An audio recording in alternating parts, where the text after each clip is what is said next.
अभी कुछ दिन पहले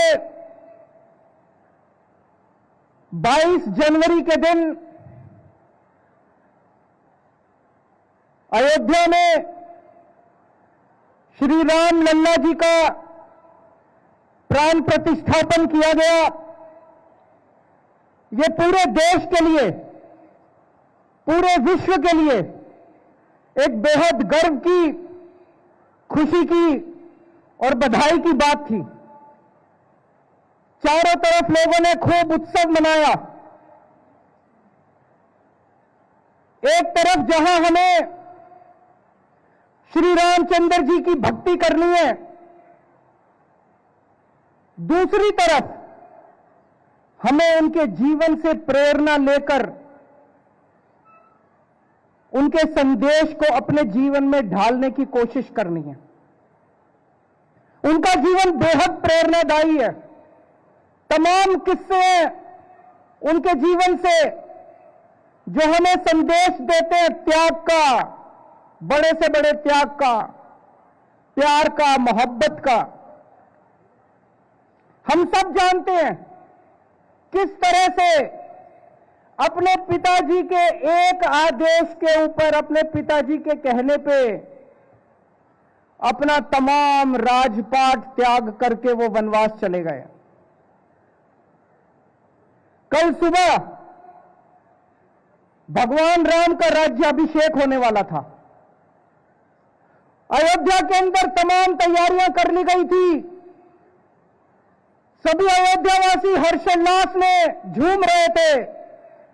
सभी अयोध्यावासी बहुत खुश थे कि कल सुबह भगवान राम अयोध्या के राजा बनेंगे। सब लोग तैयार थे। अचानक शाम के वक्त भगवान राम के पास संदेशा आता है कि दशरथ जी आपको अपने कमरे में बुला रहे हैं। भगवान राम दशरथ जी के कमरे में जाते हैं। वहां देखते हैं कि दशरथ जी बहुत दुखी मन से बैठे हैं। माता कैकेयी उनके पास है।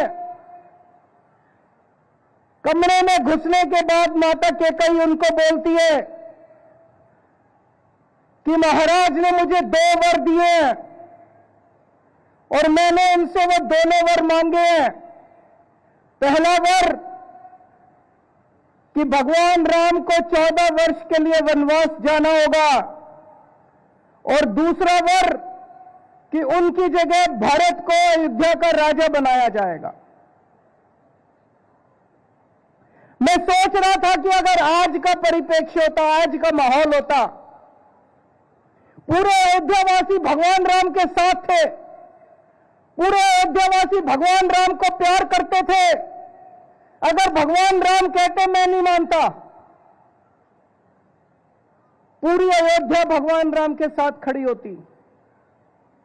लेकिन भगवान राम तो भगवान थे।